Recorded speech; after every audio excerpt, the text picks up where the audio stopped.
You remember Zidane with his legendary roulette that mesmerized millions? You remember Ronaldinho with his dazzling smile and magical ball control that made the world bow. But do you truly remember Juan Román Riquelme? A name that might be unfamiliar to many, especially here in the United States.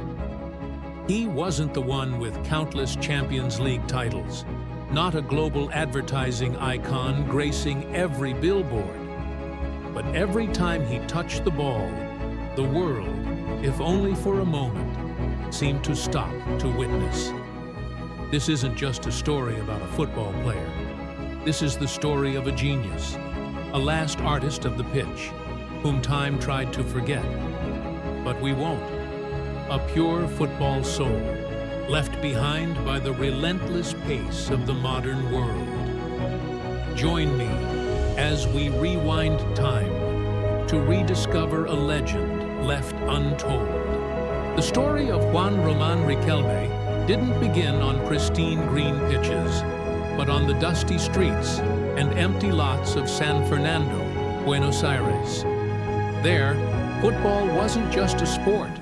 It was a breath, an escape, a beacon of hope for countless impoverished families. Román grew up in a large family, and the struggles of life shaped him into a resilient, quiet individual with an extraordinarily intense love for the round ball. Can you imagine it? A scrawny boy with bare, ragged feet, tirelessly practicing with an old ball under the dim streetlights. Makeshift goals from bricks, endless games that stretched until nightfall. That's where Roman learned to control the ball as an extension of his own body, learning to converse with it, making it obey his every thought. Then one day, a man, a scout from Argentinos Juniors, the very cradle that produced the legend Maradona, saw it. Amidst the bustling crowd, he recognized the spark of genius in young Riquelme. Not raw power, not blistering speed, but the way he dictated the game, the way he saw space and time that no one else could perceive. An invisible weight settled on those young shoulders. He had to succeed, not just for himself, but for his family, for the dream of escaping poverty. Not long after, destiny called Juan Román Riquelme to Boca Juniors, one of South America's greatest clubs, where the heart of Argentine football beat strongest. His debut wasn't an explosive one, but it was an undercurrent, an undeniable declaration of unique talent. Boca fans, the most discerning football connoisseurs, quickly recognized it. He rapidly became the soul of the team, inheriting the legendary number 10 jersey, a shirt only the truly great were worthy of wearing at La Bombonera. The connection between Riquelme and Boca's fans was something supernatural. They saw in him the embodiment of pure Argentine football, improvisational, highly skilled, and brimming with emotion. He led Boca to dominate South America, conquering the Copa Libertadores not with pace or power, but with his intellect and the mesmerizing grace of his feet. Remember that match when Boca was trailing and everything seemed lost.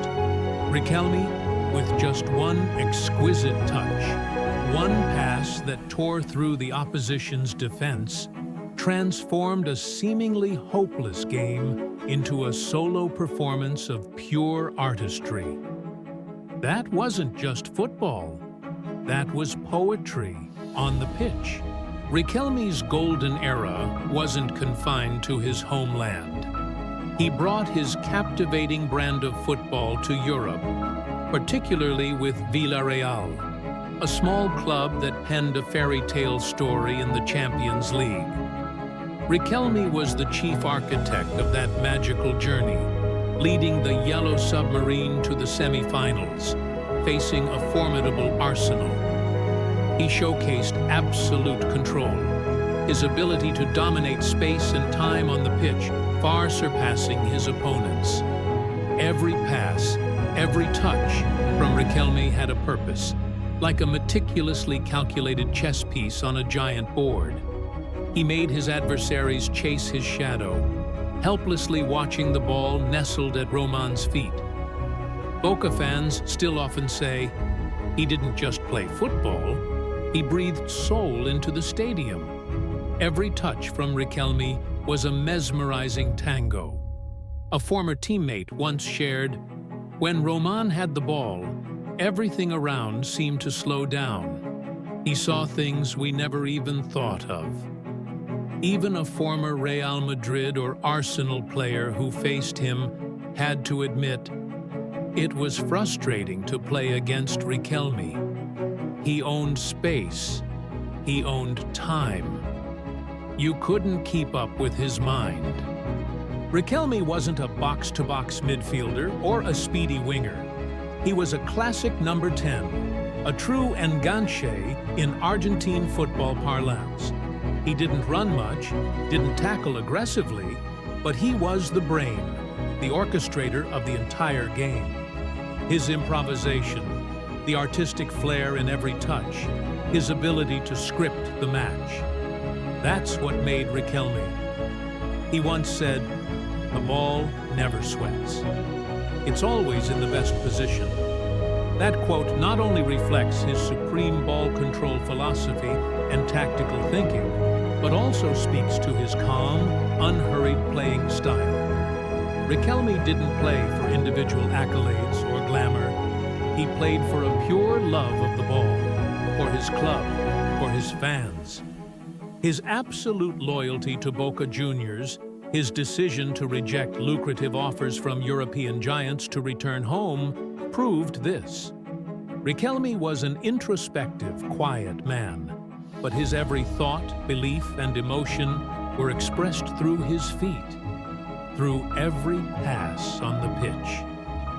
He was a true artist, using the ball to paint his own masterpieces. But then, like every story of heroes, the time came when the spotlight began to fade. Persistent injuries started to plague Román, especially in his later years. The football world itself was constantly evolving. From a technical and elegant style of play, the trend shifted towards physicality, speed, and high intensity. A classic number 10, an enganche like Riquelme, gradually became a rare species. He was labeled outdated, slow, unsuited to the new rhythm of the game. Conflicts with certain coaches, due to his unique style and unwillingness to change to conform, also contributed to pushing him out of international view. When he returned to Argentina, the allure of European football gradually dimmed. International media, major news outlets, reported less on him, making way for new generations of players, young stars more suited to the global market.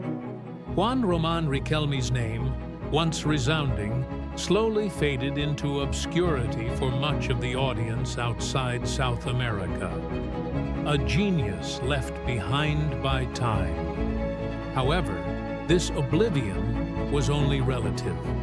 Because, despite not having countless individual accolades or multi-million-dollar endorsement deals, Riquelme shaped a generation of fans. Those who loved football for the beauty, the creativity, and the emotion he brought. For them, he wasn't just a player. He was a symbol of the football many yearned for. Football not just about results, but about art, about soul. He didn't win many big titles, but he made me love football, is a common sentiment.